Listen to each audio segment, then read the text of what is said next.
Hello everyone, it's Melanie. I wanted to share what I was working on today. This is my entry for the Just Junk Journal Challenge hosted by Dear Julie here on YouTube. I'll put a link to her video down in the description and her channel. So what you're seeing right now is actually the first journal that I attempted to work on. I had this idea to do a journal that was going to be this accordion book, and I had all this junk pulled, and I've scrapped the whole idea and come up with something else, which I like a whole lot better. So what I'm showing you here is papers that I took from the basement. These are school papers from my daughter when she was in the 8th grade. And I am, I guess, a hoarder because I have kept all of my daughter's school papers for years. She's a freshman in college now.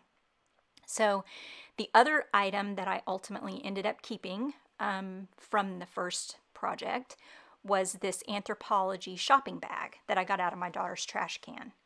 So this is all of the junk mail and other things that I ultimately put back in the recycle bin. And I'm really glad that I scrapped it all and started over because I like what I came up with this time. So the only things really that I'm going to use are this anthropology shopping bag and all of those old school papers that belonged to that were my daughter's. I think that it was 8th grade is what I figured. So here I'm disassembling this anthropology bag.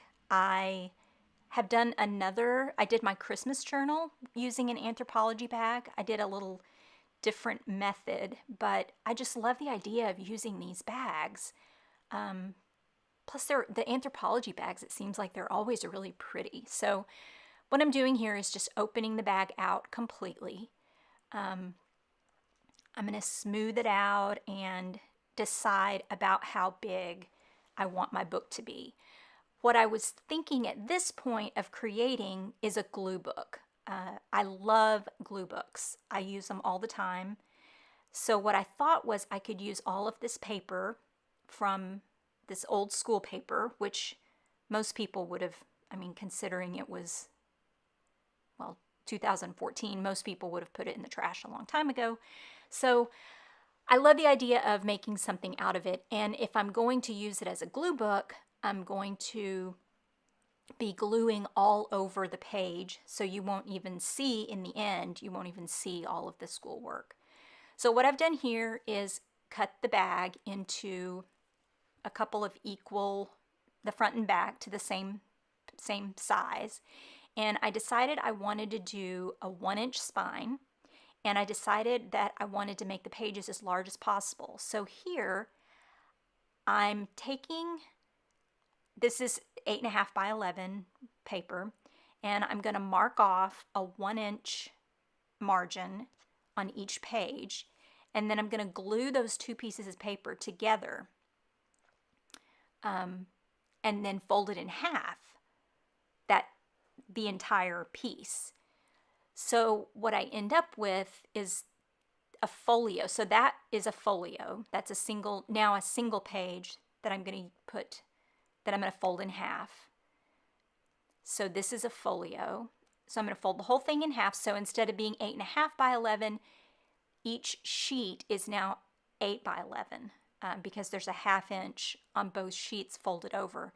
And the spine of that little folio there is double thickness.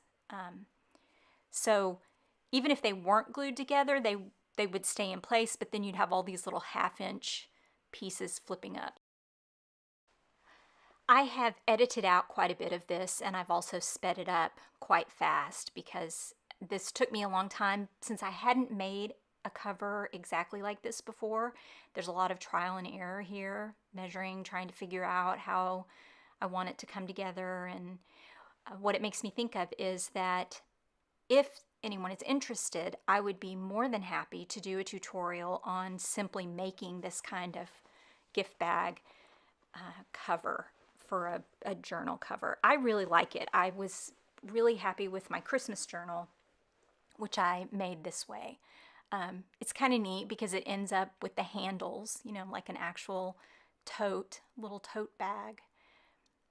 What I'm doing here is gluing the 1-inch spines that I created, I'm going to nest them directly on top of each other from the front of the bag and the back of the bag.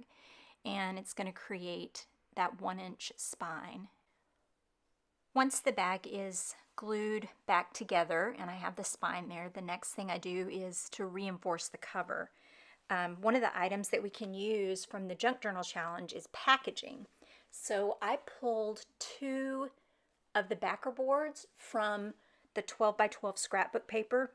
You know, when you finish up a pad of paper, the back piece that's left over. That's what I'm going to use on the inside of the cover, and I end up cutting a 1-inch strip for the spine and gluing it in separately so that I have a nice joint there, and then 2 8.5 by 11 pieces for the front and back.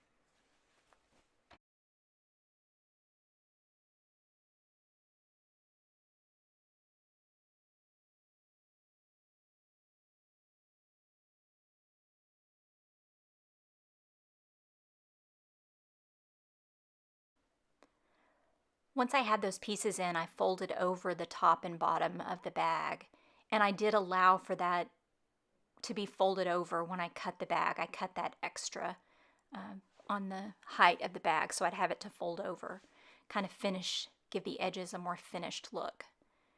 So I'm kind of coming to the end here of what I'm going to show you for this one, because this is just creating the cover. So here's what I ended up with. Like I said, I would be glad to do a tutorial with more specific information on how I did it. And now that I've already done it, it'll be a lot easier for me to show you a second time because I know what I did. So this is the cover for my Just Junk Journal Challenge.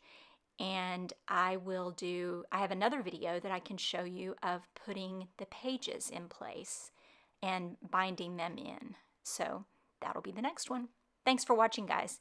Hit that like button if you enjoyed the video, and I hope that you found something helpful. See you later.